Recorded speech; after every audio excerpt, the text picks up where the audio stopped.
سبيل الدموع سبيل مريح تنهدى يا صاحي كي تستريح وبث الدعاء الخفي الصريح. الحمد لله رب العالمين والصلاة والسلام على أشرف الأنبياء والمرسلين نبينا محمد وعلى آله وصحبه أجمعين أما بعد السلام عليكم ورحمة الله وبركاته. You may have in the last week or so seen our detailed article, fatwa, on what Muslims can and can't do around this time of the year, because we get many questions being asked about celebrating Christmas rather, being able to use terms like Merry Christmas, exchanging Christmas cards, a Christmas tree, things of that nature. So what we did do was we put a detailed response together which is available on our various platforms on social media. And as a subsequent result to that, we received a video from two young lads relatively to me anyway, from Wolverhampton, who discuss how they engage with Christmas. So what they've asked me to do is comment on some of the things that they do, and just to sort of give a background and a little bit of an explainer in terms of the activities that they're involved in, and is there any issues that they may have with respect to their faith. So let's meet them first. Assalamu alaikum. My name is Yusuf Malik. I'm born in Wolverhampton. This is my country. Merry Christmas. I don't feel comfortable to say Merry Christmas to everybody just because of the association of Jesus Christ. But however, my neighbours, my friends, my colleagues, they are all celebrating it. And if we look around ourselves, it's a big festival season. But what do I do as a Muslim? Assalamu alaikum wa rahmatullahi wa barakatuh. My name is Hamza Webb. I'm born and bred in Wolverhampton. I've been Muslim now 7 years. Saying Merry Christmas. Coming from a kind of Christian background and celebrating Christmas all through my life, and then finding Islam, obviously I know the background behind Christmas, and obviously as a Muslim, wanting to be the best Muslim I can and practice the religion properly, I don't feel comfortable myself saying Merry Christmas. So I've been thinking about this for a while now. What do I do? I mean, these are my people, these are the British people I live alongside. How can I pay something back to the community? So we've just listened to Yusuf and Hamza, and they touch upon one of the key sort of areas, I guess, which is the greeting of Merry Christmas. And they're both, one from a Christian background, Hamza, and Yusuf from a Muslim background. So Hamza obviously converted to Islam, and they're both saying that to them it has a religious connotation, and there's no doubt in that it does. It's a greeting, like Muslims have the religious greeting of Assalamu alaikum. This is also a religious greeting, which is Merry Christmas, meaning have a happy Christmas, enjoy this Christmas period. Now, why is it that that's an issue or a concern for Muslims like Yusuf and Hamza? The reason being is because Christmas is a time where Christians commemorate and remember the birth of Christ. And the birth of Christ in Christianity, without going into too much detail, either the Son of God or God manifest himself. So in that regard, Muslims have a completely different belief towards Jesus, in that they believe Jesus to be a prophet and not a son of God. So by wishing others a happy religious festival on a particular religious belief which they don't agree with would be contradictory to their faith. However, let's see what Hamza and Yusuf have to say with respect to how do they then engage, because it could be perceived then that Hamza and Yusuf are not really integrating within British society. So how are they going to show that they on a social level share the space with non-Muslims and Christians, and are more than happy to do so, but refrain from religious practices? How are they going to show this interaction? So let's watch the clip a little bit more. What I've decided to do is, other than just doing the Merry Christmas or giving a card, I like to just be focused on giving something, and working with the homeless has been one small thing that I've been able to do with me and with Hamza and a few community member in the community, and we've given homeless a lot of help and support, and for the last 2 years we've been giving them food regularly, and this winter we've done the winter packs, we've done hygiene packs. There's a lot of things that we've been involved with, and I think that's a small thing I can do to change the ways and perceptions of how we help the local community. Obviously I'm British, I have a strong affinity with my fellow countrymen, and obviously at this time of year, you know, how can I show the true beauty of Islam? You know, as Muslims, we're free at this time of year. Christmas time, we got time off work. We're free of any kind of responsibilities. You know, just the other day, we had the hospital here requesting people who had 4x4s to come and pick up those nurses who couldn't get to the hospital from the surrounding areas. You know, this is something we can help with. Also, on top of that, you know, we have a big problem with loneliness in this country. This is something again that we can, you know, get together, put our heads together, and make a real plan of how we can bring joy to people's life at this time of year when they have got no one.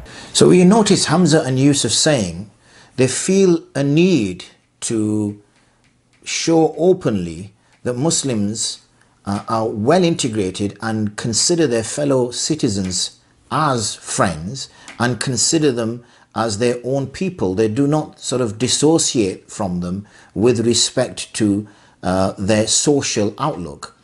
And they feel obliged, in essence, to push themselves a little bit more and to be seen, to be active and helping, because I feel from the undertone that the perception will be that because Muslims aren't having Christmas trees in their front rooms, and they're not exchanging Christmas cards, and they're not going to Christmas do's, and they're not doing these sorts of things, it gives an impression, an inaccurate impression, but it gives an impression that Muslims want to disengage with British society, and that's far from it. So I'm really happy to hear what Hamza and Yusuf are saying, in which they're recognizing that it's a time when they're off work, it's a cold period of the year, and there's certain values which Islam shares with Christianity, and some of those values are what they're mentioning there, which is charity, looking after the weak of community. And so they want to really show that, look, there's more things which bind us together than actually differentiates us. Yes, we are of a different faith, and that's fine.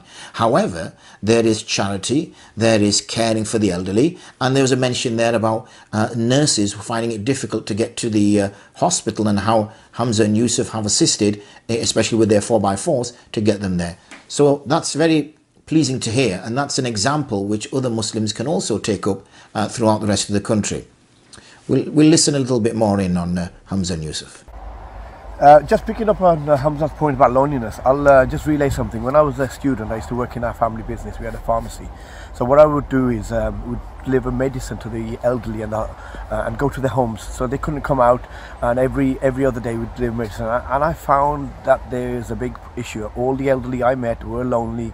I would spend as much as I could, 5 to 10 minutes with them, have a chat, because sometimes I was the only person they'd actually met all day. And it's a problem within the community we're facing. And what we don't realize, we have a lot of people around who can give their time and have a conversation, you know, and go and spend their time with these elderly. Yeah, just to add to that, about 2 years ago, I was reading the Expression Star, the local paper, that there was an elderly couple. They actually rang the police, not through any kind of emergency, but they just wanted to talk to someone, wanted someone to be with them because they were so long. Hamza and Yusuf touch upon a very important point, and this is what Islam does teach, and we find that also within Christianity and Judaism and amongst the other faiths, which is the care for our elderly. And loneliness is a very serious concern. There's a number of charities within the UK who are trying to, I listened to a radio recently, and it was something of share a chair for your neighbour, which meant that during the Christmas period people don't eat. Not because they don't have the money, which can be in certain cases, but because they just feel so lonely. It just doesn't feel like an occasion worth sitting down and eating. So, you know, they gave an example there of Yusuf mentioning that when he was working at his family's pharmacy, that he was probably the only person that the elderly couple saw. So this is an area which, rather than these kind of, points that we pick up on of should or shouldn't we say Merry Christmas, or is that appropriate, these are the key issues really. These are the key issues that we should be focusing on, and spreading love and spreading care, and make Britain smile. I think it's the hashtag, and that's really what should be going on. So I'm very happy to hear that. At the beginning of the year, we sat down with many organisations up and down the country, from Scotland to London. What we found was that Muslims in the UK are actually doing a lot for their community, whether it's visiting hospitals, whether it's feeding the homeless, whether it's visiting old people's homes. Muslims are actually doing a lot for their communities, and we should be at the forefront of this, because this is what Islam, you know, in essence really is. What I'm trying to say here is that there's two sides of Christmas. There's a social side and the religious side. Obviously, we cannot get involved with the religious side, but there's a lot of things that we can do on a social side. And to be honest, we're doing it, but we need to be out there. This is a special time for the local British people. So let's get involved and let's help these people. There's a lot we can do socially around Christmas. So make Britain smile. Now again, if you notice Hamza saying there, I'm really happy to hear that. He's actually taking the responsibility because of his faith and ensuring that other people, those who are in not as comfortable positions as we may be, having family members, having food, having the comfort of company, and saying that we as a community, the Muslim community, should take a responsibility to ensure that we are there to support the elderly, the weak, the troubled, those who are finding it difficult over these couple of weeks. And again, Yusuf also points out that it's not that Muslims aren't doing it. Muslims are doing this. But because it's where the Muslim community is under extreme scrutiny from all angles, from especially the media portraying them in such a negative way, then these sorts of things are very important that they are manifest and shown and observed. So the more that gets done, as Yusuf was saying, the better. So I can't really add to that. In summary, the key points that they raise is showing the Islamic side, which has, as we said, shared values with Christianity, charity, caring for the elderly, being around, being a smile, even if it's just a smile. As we know, the Prophet ﷺ has mentioned that smiling is charity. So let's put a smile on Britain's face over these next few weeks. And I concur with the hashtag Make Britain Smile. وآخر دعوانا أن الحمد لله رب العالمين. السلام عليكم ورحمة الله وبركاته. الدعاء الخفي الصريح يسعك الفضاء الرحيم.